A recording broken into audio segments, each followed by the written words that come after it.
बहुत स्वागत है आपको माया डिवोशनल एंड एस्ट्रो फैक्ट्स में। आज एक विशेष दिन है।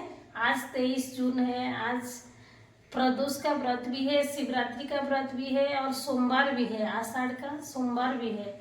तो तीनों संयोग आज एक साथ पड़ रहा है। तो आज जो भी व्रत रखेगा उसको तीनों पूजा के फल मिलने वाला है। हम लोग प्रदोष व्रत के बारे में शुरू करने वाले हैं, लेकिन इससे पहले मैं आपको बता देती हूँ, अगर आप मेरे चैनल पर न्यू हैं तो प्लीज़ चैनल को सब्सक्राइब कर दीजिएगा, क्योंकि पूजा की सारी जानकारी आपको इस चैनल पर मिलेगी। अगर आपको कोई भी पूजा का वीडियो देखना है कि कोई भी पूजा की जानकारी चाहिए तो आप कमेंट सेक्शन में लिख सकते हैं, मैं उस पूजा के संबंधित वीडियो जरूर बनाऊंगी। तो चलिए हम लोग शुरू करते हैं। आज हम लोग शुरू करेंगे प्रदोष व्रत के बारे में सारी जानकारी। तो पहले मैं बता दूं प्रदोष व्रत कब किया जाता है और क्यों किया जाता है। प्रदोष व्रत हम लोग जब कोई समस्या आती है, जब कोई कष्ट आता है और कोई बीमारी आता है, घर में कोई बुजुर्ग बहुत बीमार है, जिसकी जान नहीं जा रही है, कष्ट में है, कोई किसी को संतान की प्राप्ति नहीं हो रही है, तो इस सब कष्ट के निवारण के लिए हम लोग प्रदोष का व्रत रखते हैं। तो प्रदोष का व्रत हम लोग कब रखेंगे?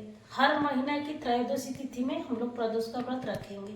तो प्रदोष का व्रत कितने दिन तक हम लोग करेंगे? कोई होता है कि प्रदोष का व्रत सारा साल भर करता रहता है, उसको सारा कोई अखंड सौभाग्यवती के लिए करता है, कि कोई और किसी का कुछ जो मन्नत रखता है पूरा हो जाता है इसीलिए वो करता है।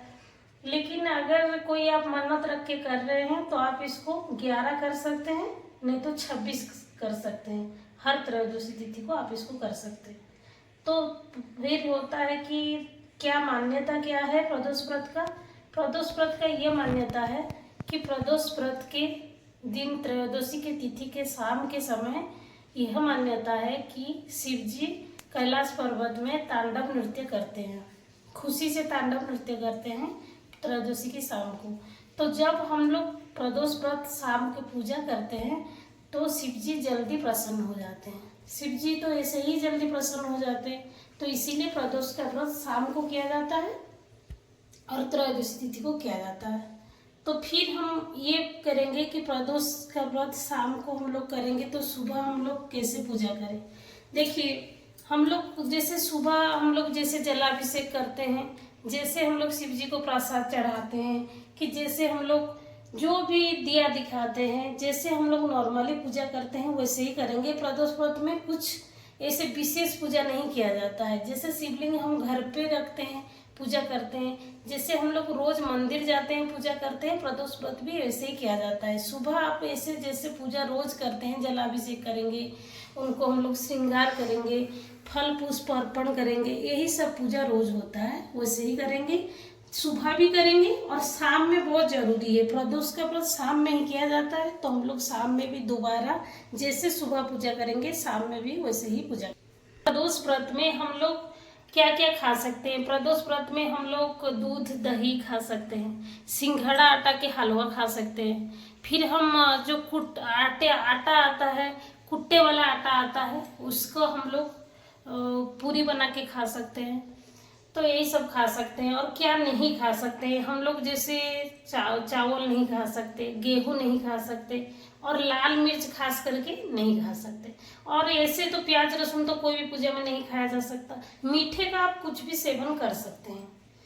तो और फिर एक बात है कि इसका उद्यापन हम लोग कैसे करेंगे। जैसे प्रदोष व्रत हम लोग शुरू किए तो इसका उद्यापन हम लोग कैसे करेंगे?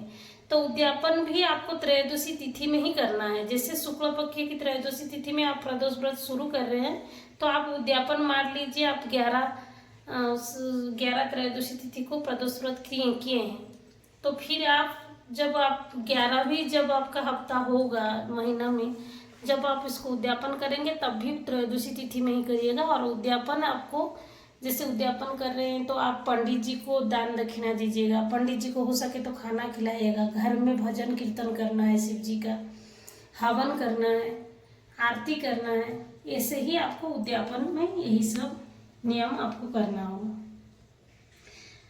और भी कोई क्वेश्चन आपको प्रदोष के बारे में होगा तो आप मुझे कमेंट सेक्शन में ज़रूर लिखिएगा। मेरे हिसाब से मैंने सब कुछ बता दिया है प्रदोष व्रत के बारे में।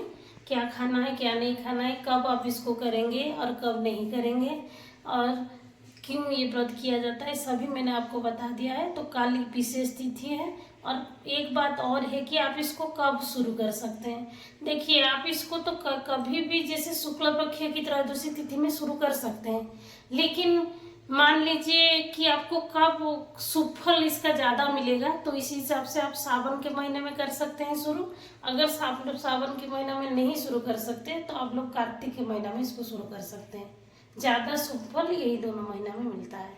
ठीक है, तो मेरे मुताबिक मैंने सारी जानकारी दे दिया है, और कोई जानकारी बाकी रह गया है तो आप लोग कमेंट सेक्शन में बताइएगा। और प्लीज़ नए यूट्यूबर को भी आप सपोर्ट करिए। हम लोग कितना कोशिश करके मेहनत करके वीडियो बना रहे हैं, आप लोग प्लीज़ इसको पूरा देखिएगा और कमेंट सेक्शन में बताइएगा कि कैसा लगा वीडियो, और एक लाइक शेयर सब्सक्राइब जरूर करिएगा। नमस्कार, बहुत बहुत स्वागत है आपको माया डिवोशनल एंड एस्ट्रो फैक्ट्स में। अगर आप मेरे चैनल पे न्यू हैं तो प्लीज़ चैनल को सब्सक्राइब कर लीजिएगा। मेरे चैनल पे आपको पूजा की बहुत सारी जानकारी मिलेगी, और कोई भी आपको पूजा के संबंधित अगर क्वेश्चन भी पूछना है तो आप मेरे